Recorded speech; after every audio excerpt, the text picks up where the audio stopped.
اعوذ باللہ من الشیطان الرجیم بسم اللہ الرحمن الرحیم۔ ایک دیہاتی نے گھارے مٹی سے اپنا گھر بنایا۔ گھر میں اس نے چھوٹی سی 7 مسلوں کی مسجد بنائی۔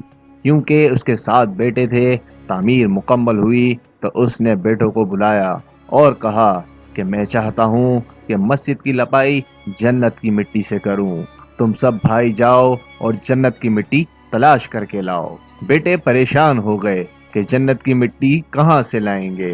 باپ کا حکم تھا، 6 بیٹے ڈھونڈنے نکل کھڑے ہوئے، جبکہ سب سے چھوٹا اور 7واں بیٹا بیمار تھا، گھر پر ہی رہا۔ بھائی شام کو تھکے ہارے خالی ہاتھ گھر لوٹے تو کیا دیکھتے ہیں، چھوٹا بھائی بوری میں مٹی بھر کے بیٹھا ہے۔ باپ نے پوچھا، بیٹے گھر بیٹھے تجھے جنت کی مٹی کہاں سے مل گئی؟ بیٹے نے کہا، سارا دن ماں کے پیچھے پیچھے پھرتا رہا، جہاں جہاں وہ قدم رکھتی تھی وہاں وہاں سے مٹی اٹھا اٹھا کر جمع کرتا رہا، یہ وہی مٹی ہے۔ دوستو، یہ ویڈیو اگر آپ کو اچھی لگے تو اسے لائک کریں اور دوسروں تک شیئر کریں، اور مزید اس طرح کی اچھی ویڈیوز کے لیے ہمارے چینل اسلام کی باتیں کو سبسکرائب کرنا مت بھولیں۔ جزاک اللہ۔